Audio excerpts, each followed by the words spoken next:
হে তরুণ যুবকেরা, আল্লাহ বললেন বান্দারে, তোমাদের জন্য আমি আল্লাহ তাআলা তোমাদেরকে জোড়ায় জোড়ায় সৃষ্টি করেছি। আমি আল্লাহ তোমাদেরকে পুংলিঙ্গ স্ত্রীলিঙ্গ জোড়ায় জোড়ায় সৃষ্টি করেছি।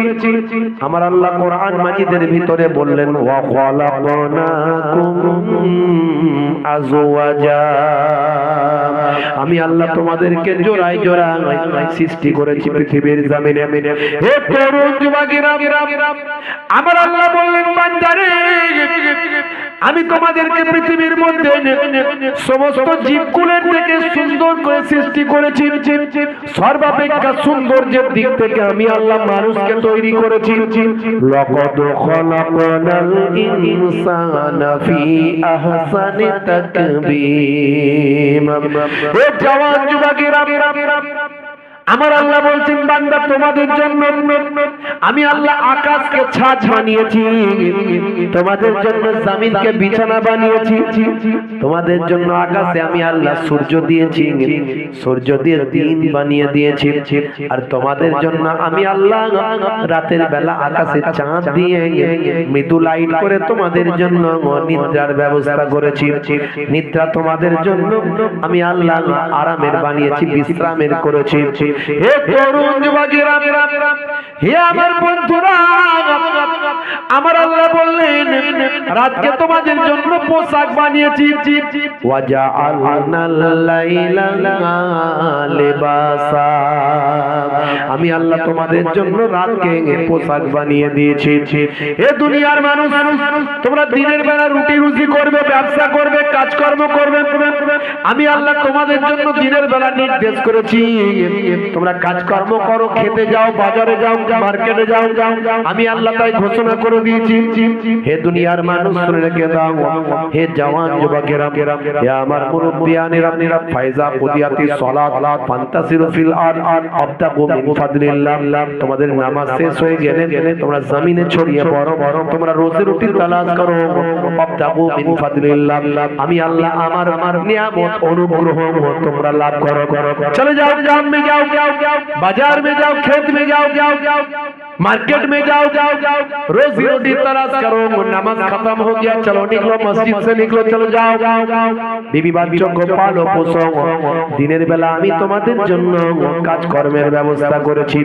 হে দুনিয়ার মানুষ শুনে রেখে দাও, পৃথিবীর মধ্যে তোমাদেরকে আমি আল্লাহ সর্বাপেক্ষা সম্মানিত করে সৃষ্টি করেছি। লাকাদ কাররামনা বনি আদম।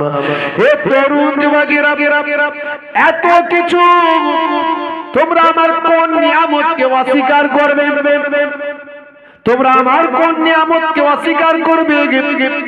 এই পৃথিবীর জমিনে তোমরা অক্সিজেন গ্রহণ করো।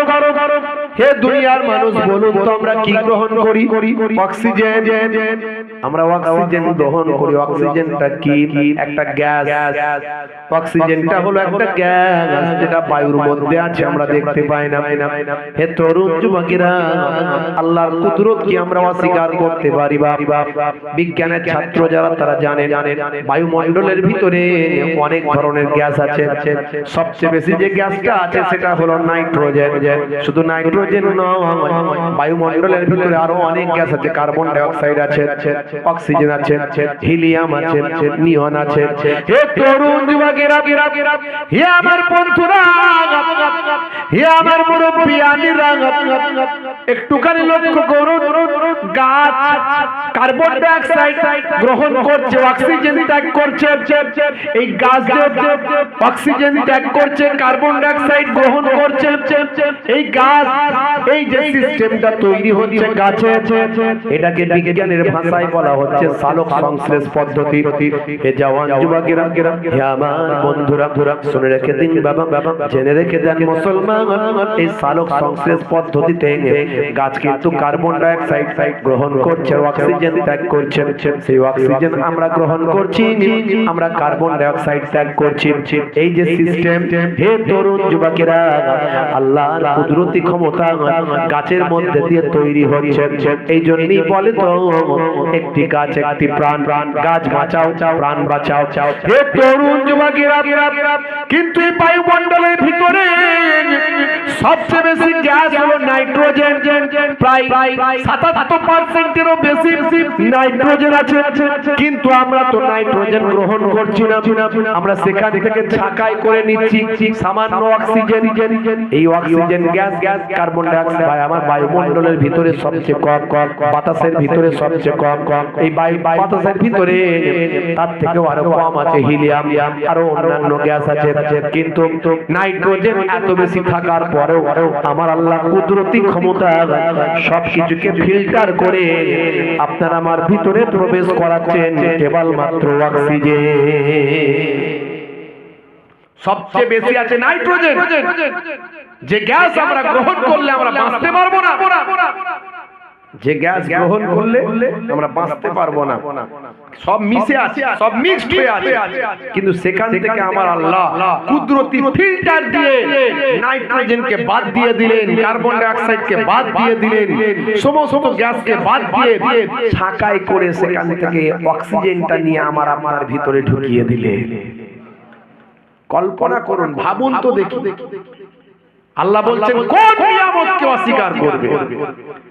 হে তরুণ যুবকেরা, আমার আল্লাহ বলছেন কাইফা তাকফুরুন, তোমরা কেমন করে কুফরি করো বিল্লাহি, আমি আল্লাহর সাথে, অকুনতুম আমওয়াতান, তোমরা ছিলে মৃত। মাতৃগর্ভে যখন সন্তানের জন্ম হয়, হে যুবকেরা একটু ভাবুন, একটু ভাবুন, একটু চিন্তা করুন ভাই আমার দোস্ত, আমার একজন পুরুষের শরীর থেকে যে নাপাক নাপাক তরলটা মাতৃগর্ভে যায়, এই মাতৃগর্ভে যে নাপাক তরলটা যায়, 40 কোটি শুক্রাণু থাকে।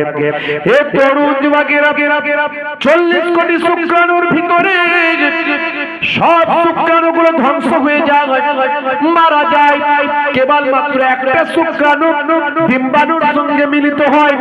হে তরুণ যুবকেরা, এই একটা শুক্রাণু আর অন্য কেউ নয়, একটা শুক্রাণু ডিম্বাণুর সঙ্গে মিলিত হয়ে আমার আপনার জন্ম হয়েছে।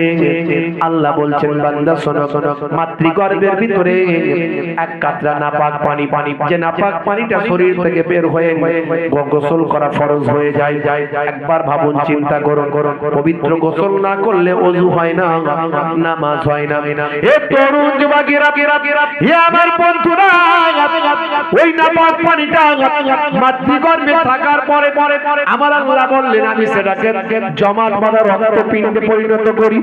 সুম্মা কানা আলাকাতান ফাখালাকা ফাসাওয়া, জমাট বাঁধা রক্তপিণ্ড তৈরি হয়।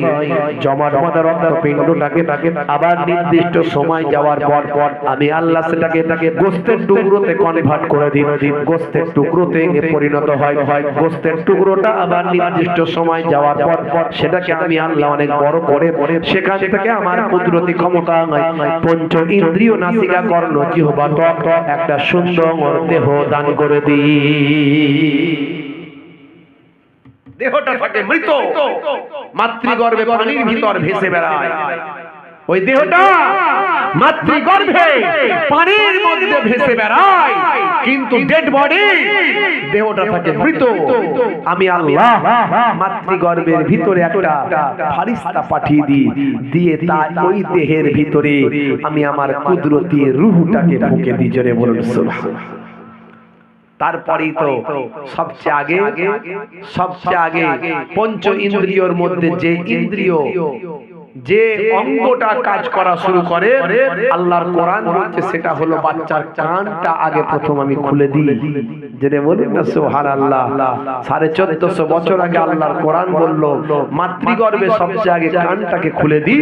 আর আজকের সায়েন্স বিজ্ঞান গবেষণায় বলছে পঞ্চ ইন্দ্রিয়র মধ্যে প্রথম ইন্দ্রিয় যেটা কাজ করা শুরু করে মাতৃগর্ভে সেটা হলো শ্রবণ ইন্দ্রিয়। জোরে বলুন সুবহানাল্লাহ। সব মিলে যায়, কি করে মিলতে পারে?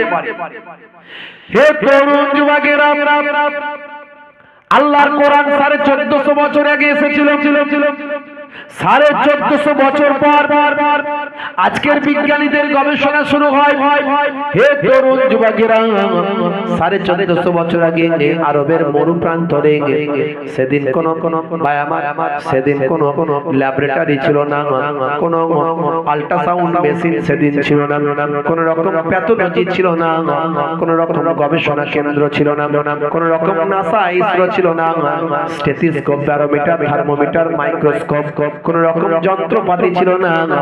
আমার আল্লাহর কুদরতি ক্ষমতা সেদিন আমার আল্লাহ সব জানিয়েছিলেন। আজকের গবেষণা হয়েছে, অগ্নি 5 উৎক্ষেপণ করা হয়েছে, চাঁদে চন্দ্রযান গেছে, মঙ্গলে মঙ্গলযান পাঠানো হয়েছে, নাসা ইসরো তৈরি হয়েছে। আজকের গবেষণায় বিভিন্ন রকম আল্ট্রাসাউন্ড থেকে শুরু করে বিভিন্ন নতুন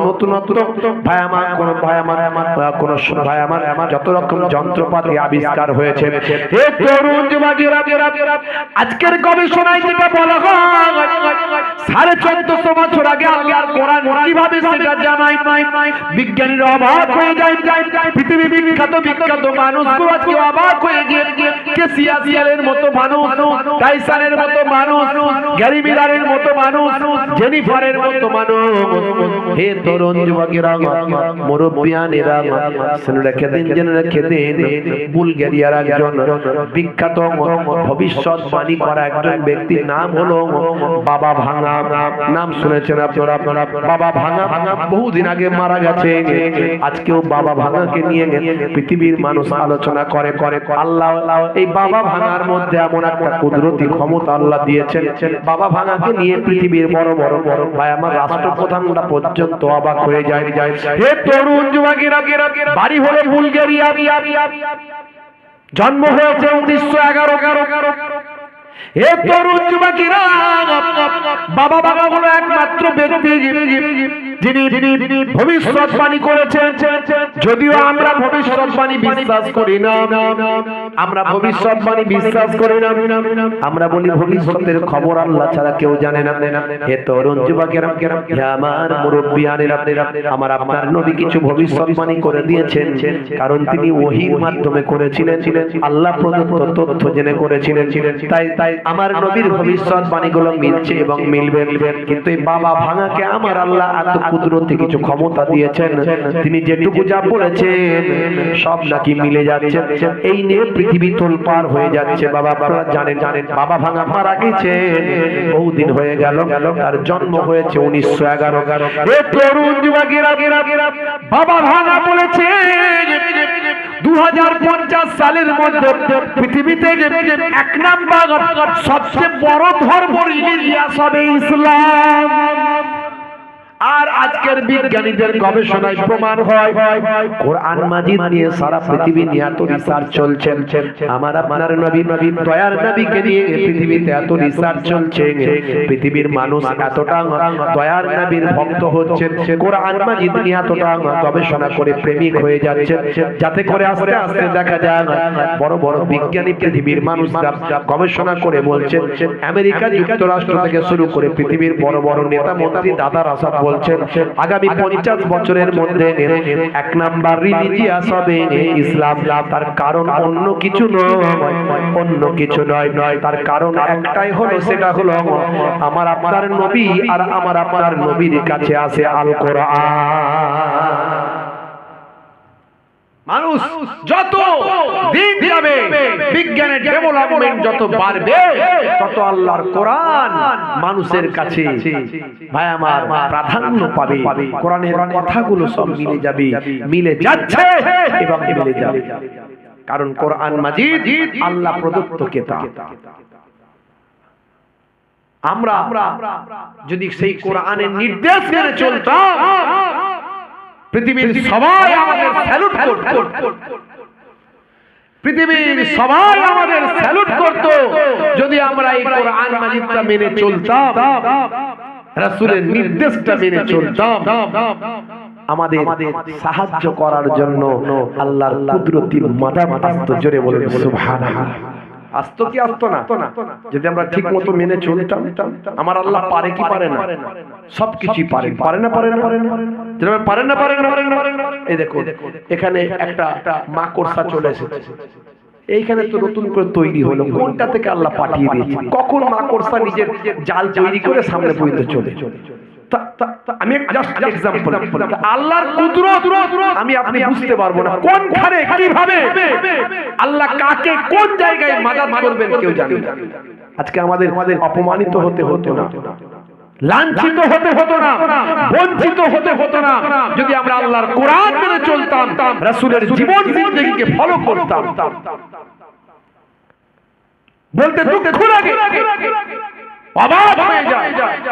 আপনারা জানেন গতকালকে রানাঘাট লোকাল এক্সপ্রেস, লোকাল যে ট্রেন, সেই ট্রেনেতে আমার এক কলেমার ভাই, নাম হচ্ছে তার রেজাউল ইসলাম, সে ট্রেনে করে যাচ্ছিল, আরো তার ৩-৪ জন বন্ধু ছিল, সঙ্গে যাচ্ছিল লাগেজ নিয়ে। আপনারা দেখেছেন ইন্টারনেটে ভাইরাল, তাকে 10-12 জন উগ্রবাদী তারা ওই রেজাউল ইসলামের মুখে দাড়ি দেখে, তার পাঞ্জাবি দেখে, তার টুপি দেখে তারা তাকে কুমন্তব্য করে, বাজে কথা বলে, বাংলাদেশ থেকে এসে ভারত থেকে দখল করতে এসেছে, এই দেখো সব জঙ্গি, অমুক তমুক, খুব কুৎসিত বাজে বাজে কথা, ইসলাম বিদ্বেষী কথা, নবী বিদ্বেষী কথা বলা শুরু করে। সেই সময় রেজাউল ইসলাম নিরুপায় হয়ে বলে, ভাই আপনিও ভারতীয়, আমিও ভারতীয়, এই ভারতবর্ষে আপনারা যতটুকু অধিকার আছে আমার অধিকার এক চুল কম নাই। আমি তার বিবৃতিটা শুনলাম, তিনি যে বিবৃতিটা দিয়েছেন আমি সেটা শুনলাম। সেই সময় তারা তাদের মধ্যে থেকে কেউ একজন মারতে উদ্যত হয়। এই করতে করতে তাকে ঠেলা হিচড়া করে ট্রেনের এক ধারেতে ফেলে তার মাথার টুপি পায়ে করে লগ্র দিয়ে তার মাথার চুল ধরে টেনে ছিঁড়ে, দাড়ি ধরে টেনে ছিঁড়ে। কেন করেছে? কারণ সে একজন দাড়িওয়ালা, টুপিওয়ালা, একজন পাঞ্জাবিওয়ালা। ভাইরা আমার, কারা করেছে এটা? করেছে কারা? হিন্দুরা? না না, ভুল ব্যাখ্যা করবেন না, এটা কোনো হিন্দুরা করেনি। পুরো ট্রেনটাই লোক ভর্তি ছিল, বাকিরা কেউ কোনো মন্তব্য করছে না। ওই ভাই আমার সন্ত্রাসীদের ভয়ে, ওই উগ্রবাদীদের ভয়ে কেউ কোনো কথা বলছে না, সবাই চুপচাপ। এমন সময় আল্লাহর কি করুণা, ভাই আমার তারা বলছে একে ধরে ট্রেন থেকে ফেলে দাও বলে টানা হিজড়া করে নিয়ে যাচ্ছে ট্রেন থেকে ফেরার জন্য। আল্লাহর কুদরতি ক্ষমতা দেখুন, একজন হিন্দু ভাই তাদের মধ্যে থেকে এসে রেজাউল ইসলামকে আঁকড়ে ধরেছে, ধরে বলছে একে ফেলতে দেব না, একে মারতে দেব না, তোমরা সরে যাও। এইভাবে রেজাউল ইসলামকে আল্লাহ আর এক হিন্দু ভাইয়ের মাধ্যমে বাঁচিয়ে দিয়েছে। এই উগ্রবাদী ভাই আমার, এই সাম্প্রদায়িক এই শক্তি যেটা আমরা এতদিন ইউপি, বিহার, উত্তরপ্রদেশে আমরা দেখেছি, এই বাংলাতেও শুরু হয়েছে। তার কারণ কি? তার কারণটা কি বলবো জানেন? এই রেজাউল ভাইকে এইরকম করার খবরটা চারিদিকে যখন ছড়িয়ে পড়লো, ইন্টারনেটে ছড়িয়ে গেল, আমি নিজেও আমার যে সোশ্যাল মিডিয়া, সোশ্যাল সাইট আছে সেখান থেকে পোস্ট করলাম। আমি পোস্ট করার পরে আমাকে অনেকজন মেসেজ করলো, হুজুর আপনি কার পক্ষে হয়ে কথা বলছেন? ওই ব্যক্তি আমাদের ফুরফুরা শরীফের পীর সাহেবদের নিয়ে কত বাজে বাজে ভাষা বলেছে দেখুন, বলে তার আবার কিছু স্ক্রিনশট করে আমার কাছে পাঠায়। বুঝতে পারছেন আমি কি বলতে চাইছি? এক ভাই বিপদে পড়লে আর এক ভাই পাশে দাঁড়াবে, এটাই হলো ইসলামের নির্দেশ। এটা হলো ইসলামের নির্দেশ। সারা পৃথিবীর বিশ্বের ঈমানদারেরা একটা বডির মতো, আল্লাহর নবী বলছেন একটা দেহের মতো। এক ভাই বিপদে পড়লে আরেক ভাই পাশে দাঁড়াবে। তার জায়গায় আমি এমন করে রেখেছি দল দল তৈরি করে আমি মোহেবুল্লাহ হুসাইনির লোক, আমি অন্য হুজুরকে গালমন্দ করব, উনি ওই হুজুরের লোক, বসিরাটের মাওলানা সাহেবদের লোক ফুরফুরা শরীফকে গালমন্দ করবে, ফুরফুরা শরীফের অমুক হুজুরের বিরুদ্ধে গালমন্দ কটু ভাষা প্রয়োগ করবে, সোশ্যাল মিডিয়ায় লিখবে উনি ফুরফুরা শরীফের অমুক হুজুরের লোক, বসিরাটের মাওলানা সাহেবদের মুফতি সাহেবদের বিরুদ্ধে গালমন্দ করবে। এইভাবে করে করে করে করে দল দল দল দল, এ তো ফুরফুরা শরীফের ভিতরে দল, এরপরে তবলিগের দল, এরপরে বেরেলভীদের দল, এরপরে দেওবন্দীদের দল, এরপরে আলে হাদিসের দল, এরপরে ওই ফকিরের দল, এবারে ওই পীরের দল, ওই নেড়ার দল, যত দল দলে ভাগ। একজন মার খেলে অন্যজন বলে ঠিক করেছে, বেটা বহুত বদমাইশ, মেরেছে ভালো করেছে। এটি উগ্রবাদীরা সুযোগ পেয়েছে। আজকে যদি মুসলমান আমরা ঐক্যবদ্ধ থাকতাম এবং ন্যায়ের পথে থাকতাম, সত্যের পথে থাকতাম, ইসলামের পথে থাকতাম, আল্লাহ এবং রাসূলের পথে থাকতাম, দেখতেন আমার আপনার সঙ্গে অনেক আমার সেকুলার হিন্দু ভাই তারা আমাদের ব্যবহারে মুগ্ধ হয়ে আমাদের সঙ্গে থাকতো, আমাদের উপর আগুন তোলার মতো পৃথিবীতে কারো হিম্মত হতো না। কিন্তু দুর্ভাগ্য আমরা ইসলামের নির্দেশ ভুলে গেছি।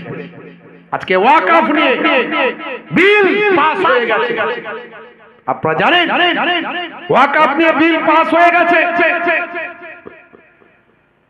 যৌথ কমিটিতে সংসদের যৌথ কমিটিতে জেপিসিতে ওয়াকফ নিয়ে বিল পাস হয়ে গেছে। এই সংশোধনী বিলে যেটা বলা হয়েছে তার মূল কথা হলো কি জানেন? মূল কথা হলো আপনার ওয়াকফ সম্পত্তির যে কমিটি, সেই কমিটিতে কেন্দ্র সরকারের প্রতিনিধি থাকবে, অমুসলিম প্রতিনিধিও থাকবে, তাদের হাতে মূল জিনিসটা থাকবে। তার মানে গোরস্থান আপনার, মসজিদ আপনার, ওয়াকফের সম্পত্তি আপনার, আপনার বাপ দিয়ে গিয়েছিল, আপনার দাদু দিয়ে গিয়েছিল, আপনার 14 পুরুষ দিয়ে গিয়েছিল। কেন না আপনার গরিব ছেলে, মুসলমান সমাজ, গরিব সম্প্রদায়, এই গরিব সম্প্রদায়কে যাতে একটু বড়লোক করা যায়, এরা শিক্ষা দীক্ষায় পিছিয়ে, শিক্ষা দীক্ষায় যাতে একটু এগিয়ে আসতে পারে, এই জন্য এই ওয়াকফের সম্পত্তি থেকে খরচা করা হবে, এখান থেকে ব্যয় করা হবে। এখন এতদিন পর্যন্ত কিছু কেমন ব্যবহার হচ্ছিল, কিছু কেমন মেরে মুড়ে কিছু লোক খাচ্ছিল, অনেকেতে ভূত ঢুকে গিয়েছিল। এবারে সেইগুলো উদ্ধার করা তো দূরের কথা, এবার তাদের আর সহ্য হলো না। তারা বলছে এতদিন ওরা মেরে খেয়েছে, এবার আমরা মেরে খাবো বলে এবার সবটাই বলছে তোদের জায়গা থাকবে, চাবি আমার থাকবে, কবরস্থান তোদের, চাবি থাকবে যদুর কাছে। তোর বাপ মরে গেলে সলিমুদ্দিন কবরস্থানের ধারে নিয়ে যাবি, ডেড বডিটা রেখে যদু বাবুর অফিসে যাবি, গিয়ে সেখান থেকে চাবি নিয়ে আসবি। যদু বাবু বলবে আমি টয়লেটে ঢুকেছি, দাও 1 ঘন্টা। মুসলমান আমরা জেগে জেগে ঘুমিয়ে গেলাম, খালি আমি মোহেবুল্লাহ হুসাইনির লোক, আমি বসিরাটের মাওলানা সাহেবের, হাজী সাহেবের লোক, আমি অমুক অমিত সাহেবের, হুজুর সাহেবের লোক, আমি ওই তবলিগের লোক, আমি দেওবন্দীদের লোক, আমি বেরেলভীদের লোক। ও বেটা সাইজ হচ্ছে হোক, ও বেটা মরছে মরুক, ও বেটা ডুবছে ডুবুক, ও ট্রেনেতে মার খাচ্ছে খাক, সবাই 12টা বাজিয়ে রেখে দিয়েছে। একদম গালমন্দ এমন দিয়েছি না মোহেবুল্লাহ হুসাইনি, আমি এমন গালমন্দ দিয়েছি আপনাকে, আমি যখন বিপদে পড়ছিলাম আপনি বলছেন ঠিক করে মার ভালো, আবার আপনি যখন মার খাচ্ছেন তখন আমার লোক বলছে, আমি বলছি মার ভালো। এই করে করি আমরা শেষ, আজকে শ্রেষ্ঠ জাতি, নিকৃষ্ট জাতিতে পরিণত হয়েছে।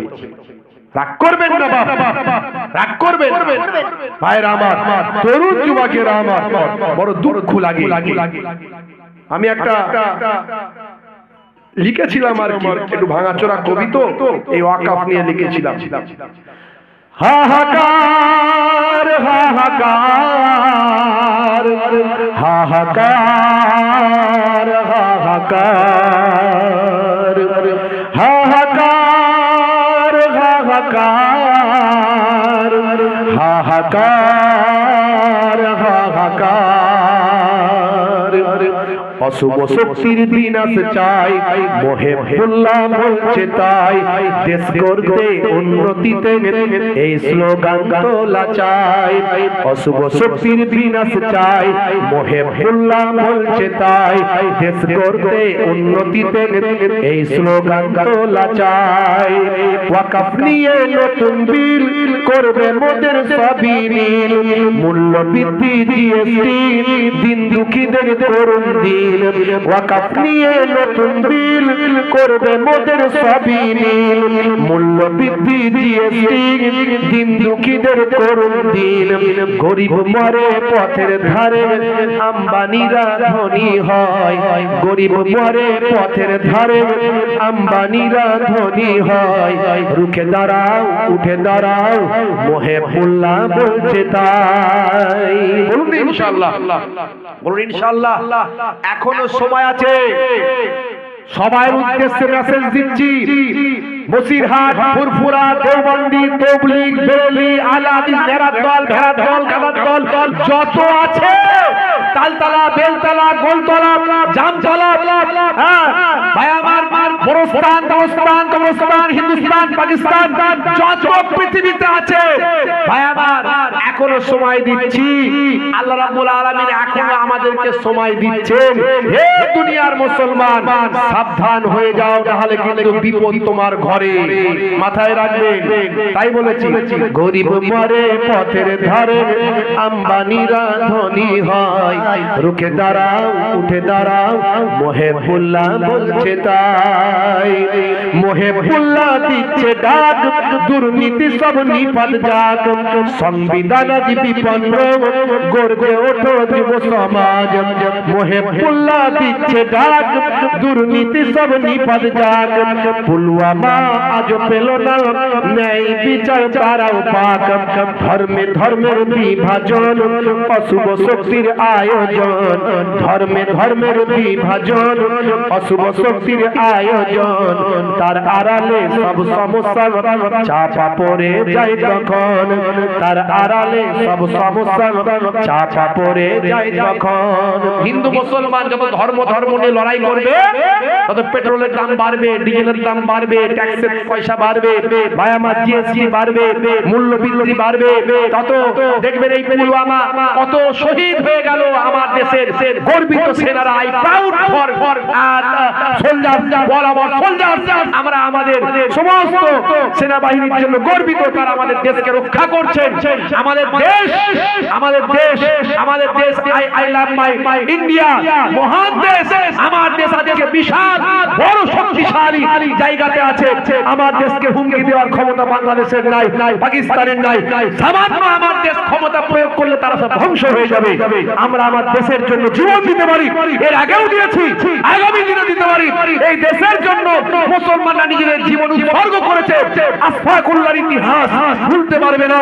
ভাই আমার, স্বাধীনতা সংগ্রামের জন্য প্রথম যে মানুষটা ফাঁসির কাস্টে ঝুলেছিল, তার নাম হচ্ছে আশফাকুল্লাহ, যিনি লাল কেল্লায় উঠে ভাই আমার ইংরেজদের পতাকা খুলে দিয়ে ভারতের তিরঙ্গা পতাকা লাল কেল্লায় প্রথম উড়িয়েছিলেন। তিনি একজন মুসলমান। তিরঙ্গা পতাকা যিনি ডিজাইন করেছিলেন, যিনি ডিজাইনার, ভাই আমার এই ভারতবর্ষের একজন গর্বিত নারী, আপনার আমার বোন, তার নাম হলো সুরাইয়া তৈয়ব জি। ইতিহাস আপনি দেখুন, ভারতবর্ষের ভাই আমার উচ্চ মাধ্যমিকের ইতিহাস, উচ্চ মাধ্যমিকের ইতিহাস নাম হচ্ছে জীবন দাস মুখোপাধ্যায়ের লেখা। এই ভারতবর্ষের উচ্চ মাধ্যমিকের ইতিহাস জীবন দাস মুখোপাধ্যায়ের লেখা।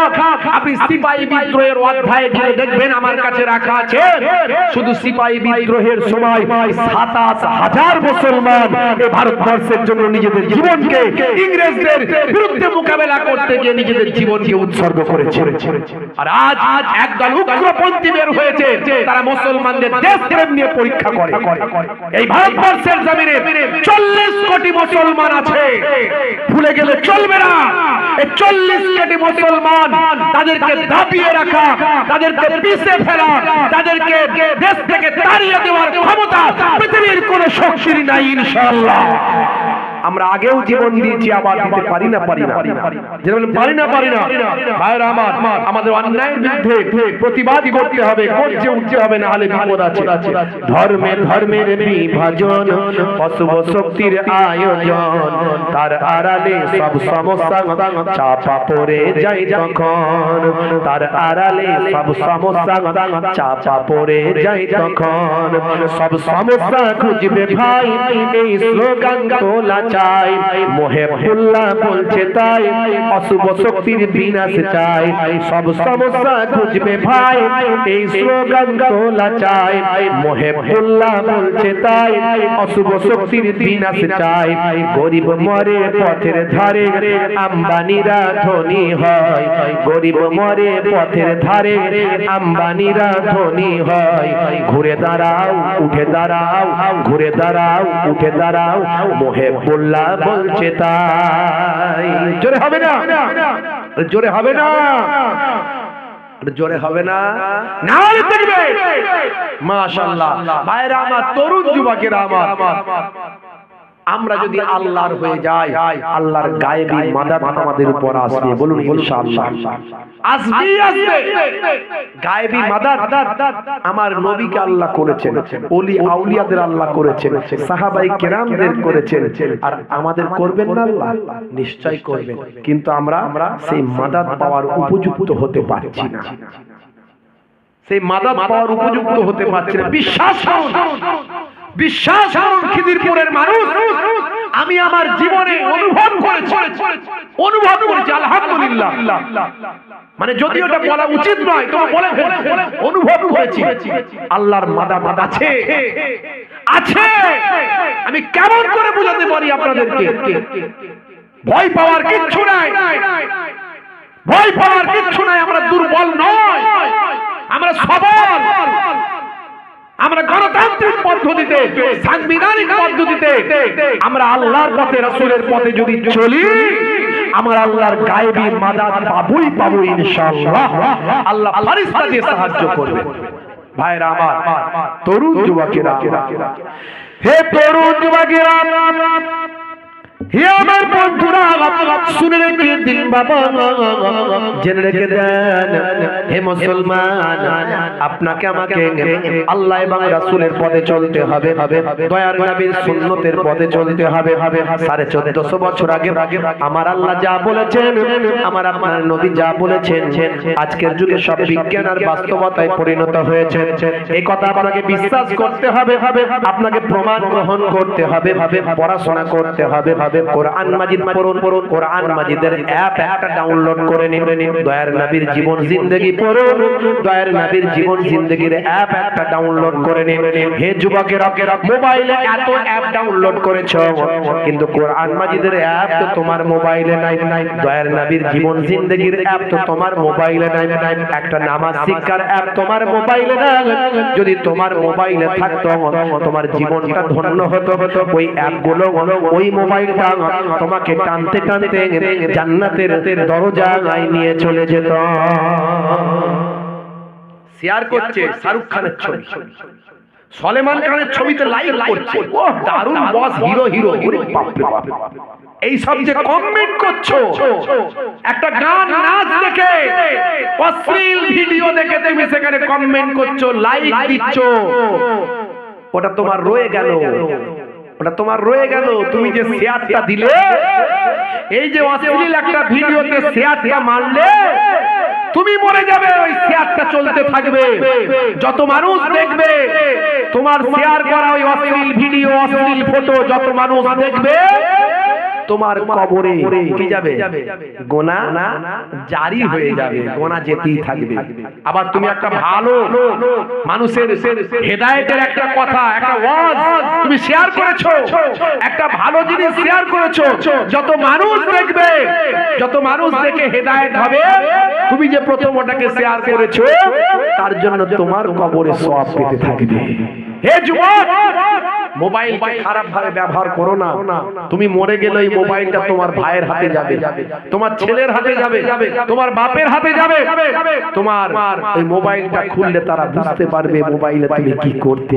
একবারও ভাবো, মোবাইলে সারাক্ষণ free fire, PUBG, online game, অশ্লীল ভিডিও, অশ্লীল ছবি। হে যুবক, হে তরুণ যুবকেরা, আল্লাহর নবী বলেন কুল্লু মুসকিরিন হারাম, প্রত্যেক নেশা হলো হারাম। হে তরুণ যুবকেরা, হে আমার মুরব্বিয়ানেরা, আমার আল্লাহর কোরআন বলছে, হে দুনিয়ার মানুষ শুনে রেখে দাও, ইন্নাল মুবাজ্জিরিনা কানু ইখওয়ানাশ শায়াতিন, অপচয় খরচাকারী নষ্টকারী হলো শয়তানের ভাই।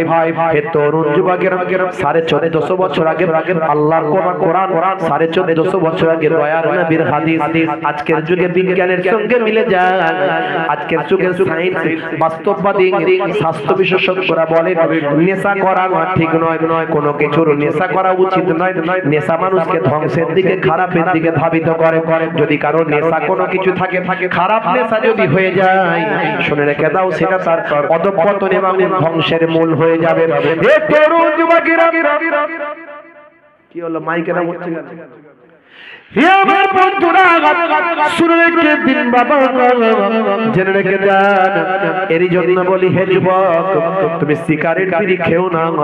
এই যে ধোঁয়া অনেকে খায়, ধোঁয়া নাক দিয়ে খাচ্ছে, মুখ দিয়ে ছাড়ছে। না না, ভুল বললাম, মুখ দিয়ে খাচ্ছে, নাক দিয়ে ছাড়ছে। আসলে রাত বাড়ছে তো, বুঝতে পারছো? নাক দিয়ে খাচ্ছে, মুখ দিয়ে খাচ্ছে, নাক দিয়ে ছাড়ছে, ভিতরে ভালো করে ধোঁয়াটাকে ঘুরিয়ে দিচ্ছে একবার। ভাই লাভটা কি হচ্ছে? ভালো জায়গাটাকে, ভিতরটা দেখবেন, ডাক্তারদের জিজ্ঞাসা করবেন, ইন্টারনেটে আছে দেখবেন, ভিতরটা হলো লাল সুন্দর, আল্লাহ কুদরতি কি মেশিন দিয়েছে ভিতরে, কি মেশিন, সেই মেশিনটাকে ধোঁয়া দিয়ে কালো করে, গন্ধ করে, স্পট ফেলে 12টাকে 13টা বাজিয়ে সুস্থ শরীরকে খারাপ করছে। লেখা আছে, পরিষ্কার লেখা আছে, smoking is injurious to health. তারপরেও জেনে শুনে কি যে ওতে আরাম আছে। রাগ করবেন না। এই কথাগুলো কেন বলি জানেন? আমি এই কথাগুলো না বলে তো একটা খাজা গাড়ির নামাজের ঘটনা বলতে পারি এতক্ষণ।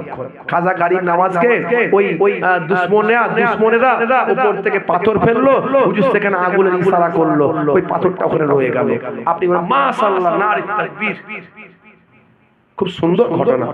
এগুলো আল্লাহর ওলিদের কারামাত, ভালো জিনিস, কিন্তু এগুলো বলতে পারে। কিন্তু আমি যদি বলে দিয়ে চলে যাই, আপনি কি কালকে খাজা গাড়ির নামাজের মতো তো হতে পারবেন কি? পারবেন না, পারবেন না। কিন্তু এই যেগুলো বলছি, এগুলো যদি করে, কালকে আপনি খাজা গাড়ির নামাজ হতে না পারলেও তার একজন উপযুক্ত যোগ্য অনুসারী ভক্ত হতে পারবেন ইনশাআল্লাহ। আমি যেগুলো বলছি, দাদা হুজুর কেবলা ভাই আমার বলে দিলেন, সঙ্গে সঙ্গে মানুষটা সেখান থেকে উড়ে গিয়ে বেঁচে গেল। আপনি বলুন সুবহানাল্লাহ, আমার দাদা হুজুরের কারামত, আল্লাহ মাশাআল্লাহ, খুব ভালো লাগলো শুনতে, অবশ্যই। কিন্তু আমি যেগুলো বলছি, দাদা হুজুর হতে আর কেউ পারবো না, পারবেন না। কিন্তু দাদা হুজুরের সত্যিকারের ভক্ত, ভালোবাসার অনুসারী হতে পারবো যেগুলো বলছি যদি মেনে চলে। সিগারেট খাওয়া ছাড়ুন, তিরঙ্গা গুটকা খাওয়া ছাড়ুন, নেশামুক্ত জীবন যাপন করুন, জর্দা খাওয়া ছাড়ুন। এই যে জর্দায় বিভিন্ন রকম কেমিক্যাল দেওয়া হয়, জর্দাটা খেলে চলে না। আগেকারের যুগে জর্দা, দোক্তা, এগুলো গাছের পাতা ছিল, মুরব্বীরা খেত, অনেক আল্লাহওয়ালা মানুষরাও খেতেন।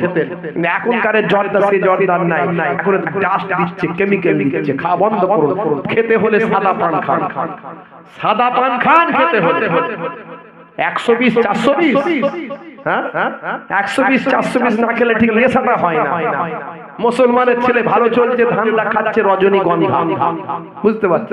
কারবারে অশান্তি, চালাচ্ছে শান্তি, মন করবে কমল, খাচ্ছে বিমল, সর্বনাশ। হ্যাঁ, পকেটে 10টা করে মাল ভরে রেখেছে, যেখানটা বসবে সেখানটা চষে দিয়ে বেরিয়ে যাবে, পুচ পুচ পুচ পুচ। 12 বছর আর ঘাস জন্মাবে না। এত মারাত্মক গন্ধ 10 হাত দূর থেকে টিকতে পারি না। যারা খায় না তারা বোঝে কি অবস্থা, যারা খায় তারা ধরতে পারবে না, আর যারা খায় না তারা বুঝতে পারছে ওরে বাপ রে বাপ কি পান খাচ্ছ রে ভাই। হুজুর 420 ওই সর্বনাশ করেছে, 400 ভোল্ট ওইখানে খাচ্ছে এখানে গন্ধ আসছে। ভাইরা আমার সব কেমিক্যাল দেওয়া, সব মেডিসিন ওষুধ দেওয়া আছে।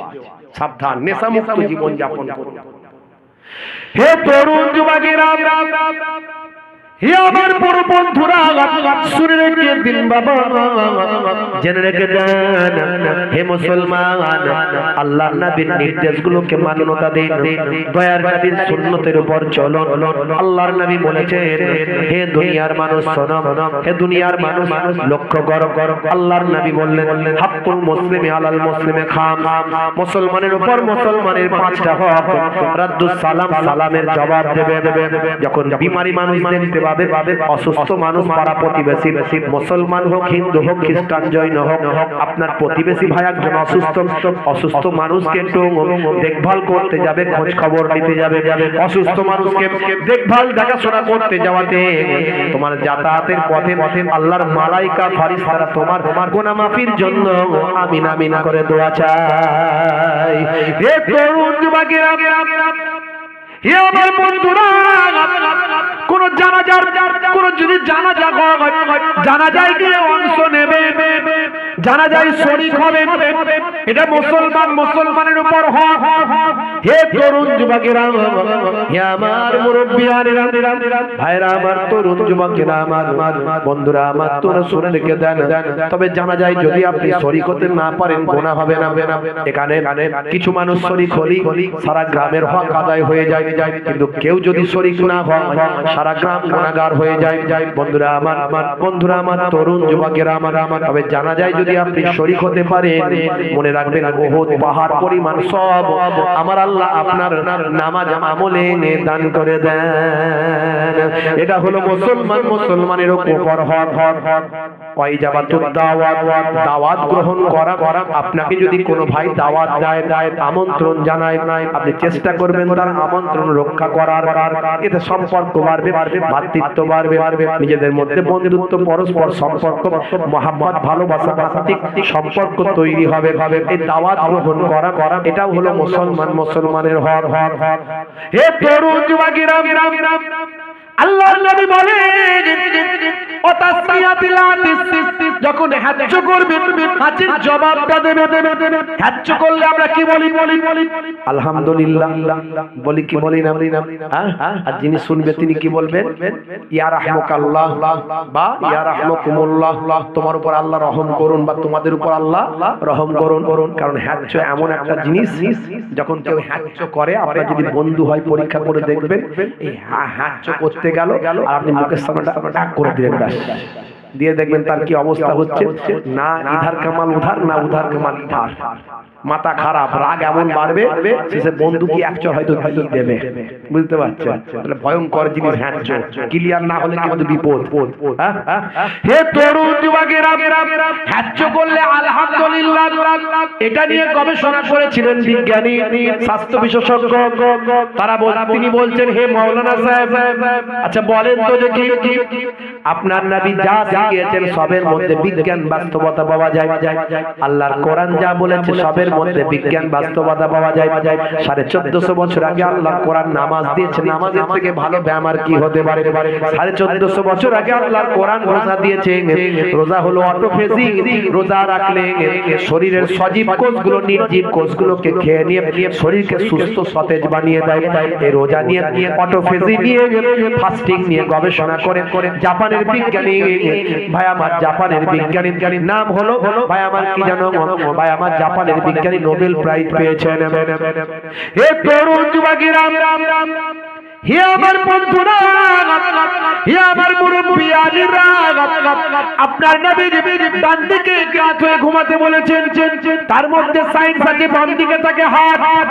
আপনার নবী চেটে পুচে খেতে বলেছেন, চেটে পুচে খেলে মুখ থেকে এক ধরনের লালা নিঃসৃত হয়, এটা হজমের জন্য উপকার হয়ে যায়। এই এত কিছু তথ্য পাওয়া যায়। আপনার নবী যা শিখিয়েছেন সবের মধ্যে বিজ্ঞান বাস্তবতা পাওয়া যায়। আল্লাহর কোরআন যা বলেছে সবের সবের মধ্যে বিজ্ঞান বাস্তবতা পাওয়া যায়।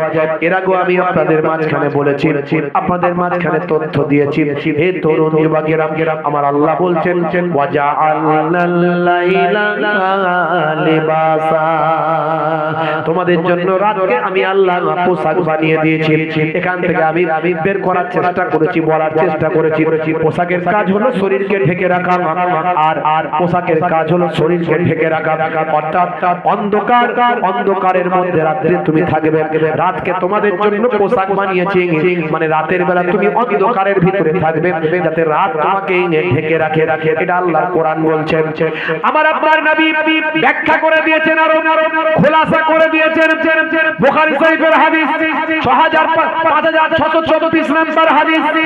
হে তরুণ যুবকেরা, আন জাবিরিন আন্না রাসূলুল্লাহ সাল্লাল্লাহু আলাইহি ওয়াসাল্লাম قال আতফিউল মাসাবিহা ইযা রাকাতুম। আল্লাহর নবী বুখারী শরীফের হাদিস 5634 নম্বর। আন জাবির, হযরত জাবির রাদিয়াল্লাহু তাআলা আনহু থেকে হাদিসটা এসেছে। আল্লাহর নবী বলেন, যখন তোমরা ঘুমাতে যাবে আলোটা লাইটটা বন্ধ করে দেবে। স্বাস্থ্য বিশেষজ্ঞরা বলছে মাথা থেকে 5 ধরনের হরমোন নিঃসৃত হয়, কম বেশি 5 ধরনের হরমোন নিঃসৃত হয়। কিন্তু মানুষটা যখন ঘুমিয়ে থাকে, গভীর ঘুমে আচ্ছন্ন থাকে এবং পরিবেশটা যদি অন্ধকার থাকে, চোখ যদি সিগন্যাল দেয় ব্রেনকে যে পরিবেশ অন্ধকার, তখন মাথা থেকে, মাথার পেছন সাইড থেকে একটা হরমোন নিঃসৃত হয়, যে হরমোনটার নাম হলো মেলাটোনিন। এর আগে আমি বলেছি, ইন্টারনেটে আছে, দেখবেন। মেলাটোনিন হরমোন, এই হরমোনটা বের হয়ে রক্তের সঙ্গে মিশে যায়, মিশে গিয়ে শরীরকে ক্যান্সারের মতো ভাইরাস জীবাণু থেকে প্রোটেক্ট করে, রক্ষা করে। যদি বলুন সুবহানাল্লাহ। 1450 বছর আগে ক্যান্সার কি জিনিস লোকে জানতই না, কিন্তু আমার আল্লাহ তো জানেন, আমার নবীকে আল্লাহ জানিয়েছেন, আমার নবী বলে দিয়েছেন। আজকের যুগে বিজ্ঞান আর বাস্তবতায় প্রমাণিত হয়। যদি বলুন সুবহানাল্লাহ। হে তরুণ যুবকেরা, মাওলানা সাহেব বলছে, কি বলছে? আচ্ছা বলুন তো, স্বাস্থ্য বিশেষজ্ঞ মাওলানা সাহেবকে বলছে, মাওলানা সাহেব আপনার নবী হ্যাঁচ করে আলহামদুলিল্লাহ কেন বললেন? এর কি ব্যাখ্যা আছে? সবের মধ্যে সায়েন্স পাওয়া যায়, বিজ্ঞান পাওয়া যায়, বাস্তবতা পাওয়া যায়, এর মধ্যে কি বাস্তবতা আছে? মাওলানা সাহেব বলল, এটা আমার দরকার না, এটা তো আপনার দরকার। আমার নবী যেটা বলেছেন সেটা আমি মানি, কিন্তু কি আছে সেটা আপনি বের করুন। হে তরুণ যুবকেরা, হে আমার বন্ধুরা, হে আমার মুরব্বিয়ানেরা, শুনে রেখেন বাবা। এমন সময় মাওলানা সাহেবকে জিজ্ঞাসা করা, আচ্ছা বলুন তো মাওলানা সাহেব, আলহামদুলিল্লাহ মানে কি? আলহামদুলিল্লাহ মানে মাওলানা সাহেব বললেন সমস্ত প্রশংসা মহান আল্লাহর। আচ্ছা মাওলানা সাহেব বলেন তো দেখি, আপনারা কখন আলহামদুলিল্লাহ বলেন? মাওলানা সাহেব বললেন, যখন আমরা কোনো কিছুতে খুশি হয়ে যাই, আনন্দিত হয়ে যাই, তখন আমরা আলহামদুলিল্লাহ বলি। স্বাস্থ্য বিশেষজ্ঞ বলে, হাই রে হাই, হ্যাচ্চ করলে আবার কিসের খুশি হয়? যে মুসলমানদের নবী মুসলমানদের আলহামদুলিল্লাহ শেখায়। এ তরুণ যুবকেরা, দেখা যাক এর মধ্যে কি খুশি আছে। ল্যাবরেটরিতে চলে গেলেন স্বাস্থ্য বিশেষজ্ঞ, বিজ্ঞানী, সায়েন্টিস্ট ভাই আমার, চলে গেলেন ল্যাবরেটরিতে গিয়ে হ্যাচ্চ নিয়ে গবেষণা করলেন। হ্যাচ্চ নিয়ে গবেষণা করে কয়েকদিন পর বের হয়েছে, বললেন, মাওলানা সাহেব আপনার নবী ঠিকই শিখিয়েছেন, আপনার নবী যা শিখিয়েছেন, নবী তো মহাবিজ্ঞানী, কারণ তিনি তো আর ভুল শেখাবেন না। প্রমাণ হয়ে গেছে। কি প্রমাণ হলেন?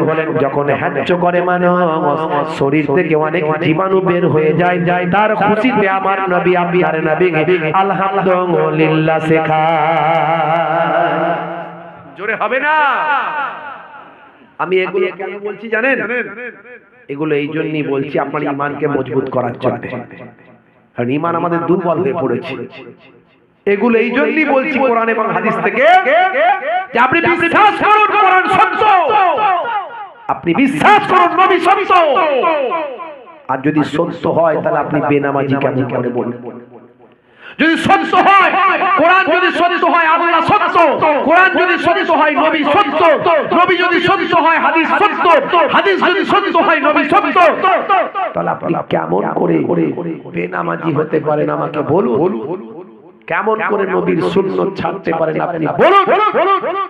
আলহামদুলিল্লাহ এই ওয়াজগুলো আমি করি, আমাকে প্রতিদিন কম বেশি কয়েকজন করে আমাকে ফোন করে, কম বেশি কয়েকজন করে ফোন করে, হুজুর আপনার ওয়াজ শুনে আমি হেদায়েত হয়ে গেছি, নামাজি হয়েছি, কেউ বলে দাড়িওয়ালা হয়েছি, কেউ বলে নেশামুক্ত জীবন যাপন করছি, হুজুর আপনার ওয়াজ শুনে আমি সুন্নাত রেখে দিয়েছি, এইভাবে আমাকে বলে। আলহামদুলিল্লাহ আমার ওয়াজ করা সার্থক, আমার আগ্রহ আরো বেড়ে যায়।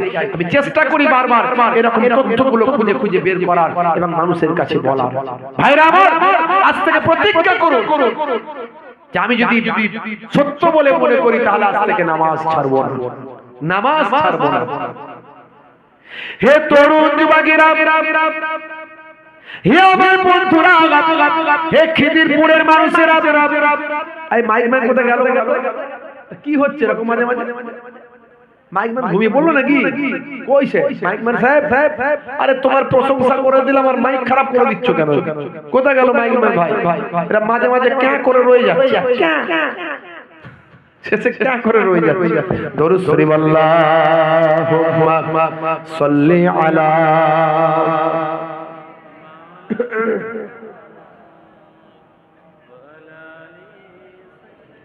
আসছে মাইকম্যান, আসছে। সে ঘুমিয়ে গেল নাকি?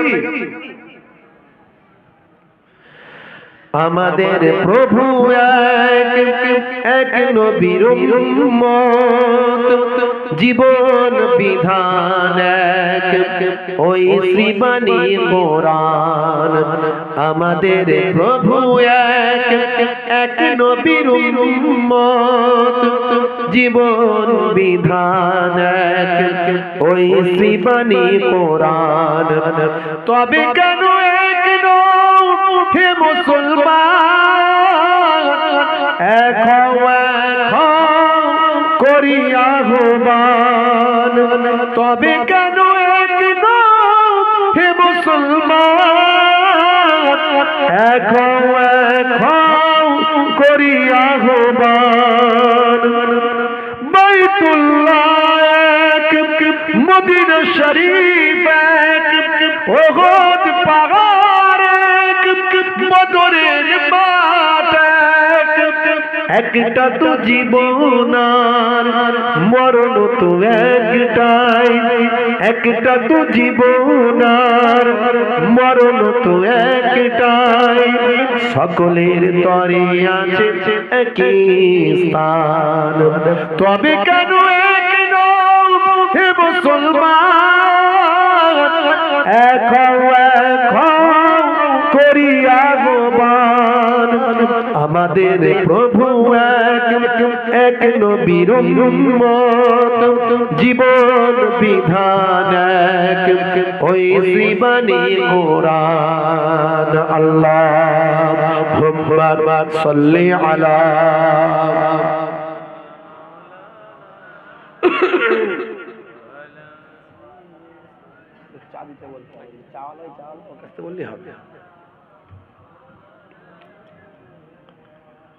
হে তরুণ যুবকেরা, খুবই সংক্ষেপ করে বলবো, মুসলমান এখনো সময় আছে, হেদায়েত হয়ে যান। যদি বিপদ থেকে বাঁচতে চান, যদি আল্লাহর গায়েবী মাদাদ পেতে চান, আল্লাহর সাহায্য যদি পেতে চান, এখন থেকে পরিবর্তন হন।